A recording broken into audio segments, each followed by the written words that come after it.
It's Mega Grace on Vuma FM Adult Radio for the young at heart. It's 5 minutes before 6. Ngalesi sikhathi ngisuke sengithi bamba sengiyavala ekseni. Mama ke sengiyavala ngivumbele ngifundele amavesi amabili uqala iweekend yakhe incwadi kaJohn chapter 2 verse 2 no verse 7 wakhona.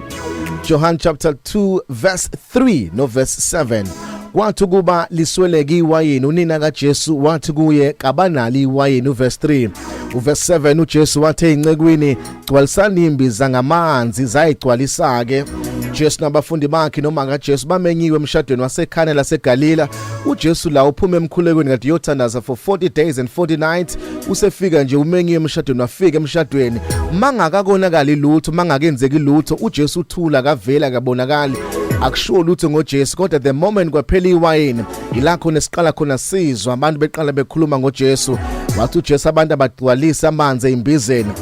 kungakabi inkinga yokuphela kwewayini uJesu akazesho lutho but the moment kwaba khona inkinga kwaphela iwayini uJesu imbone eqale actor kwesinye isikhathi uNkulunkulu uyathula empilweni yakho kuze kufike isimo esithile bese yabonakala kwesinye isikhathi uNkulunkulu uyathula engabonakala kuze kufika isimo esithile bese kuyima evela bese kuyima ebonakala ngoba kwesinye isikhathi mayifuna ukuyiveza uNkulunkulu empilweni yakho uyodedela isimo esithile sikufikele kanti uNkulunkulu ufuna ukuvela ngoba ngabonakala ngangabibikho inkinga kodwa kwafika inkinga kwase kuvela uNkulunkulu ngoba unakho uNkulunkulu ukuthi asidedele isimo ngamabomu ngoba uNkulunkulu wayenamandla ukuthi enze ukuthi iwayini lingapheli kodwa wakuvumela ukuthi iwayini liphele ngoba wayefuna ukuveza uJesu aperform isimangaliso sakhe sokuqala kwesinye isikhathi ezinye izimo uNkulunkulu uyakuyidedela zikufikele kanti uyidedela ngamabomu ngoba ufuna ukuveza amandla akhe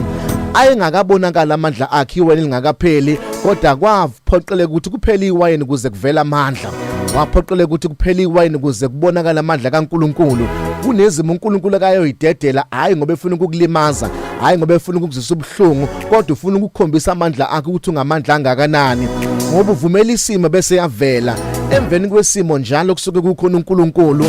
alikwenzeka nakuLazarus lethi iBhayibheli wagula uLazarus uJesu wangafika washona uLazarus uJesu wangafika waze wangcwatshwa uJesu wangafika ngoba uyavumela isimo size sibe kakhulu bese yavela evele ngamandla wayefuna ukuvela enze isimangaliso sokuvusa umuntu ofile kunosokuvusa umuntu ogulayo sinamandla kakhulu isimangaliso sokuvusa kofile ukuna ukuvuswa komuntu obegule bephethwe umkhuhlane wasiwaphiliswa mayefuna ukwenza isimangaliso sinamandla uNkulunkulu uyawulinda kuba izimo zibe zimbi kakhulu bese vela ngamandla uzothula nje engabonakali kanti ulinde izimo zize ziphethe kakhulu bese vela ngendlela emangalisayo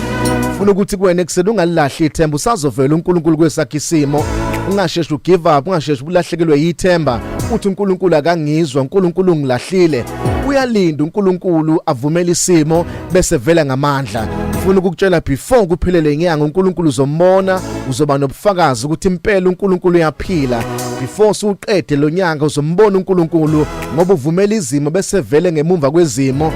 mayifika izimo bokwazi ukuthi emva kwazo khona isimangaliso uNkulunkulu afuna ukusiveza nafuna ukungikhombisa sona ngoba emva kwesimo esithile uvela ngamandla. My name is Phumlani Nkwanyana. You are blessed, you are favored and you are set apart. Good morning.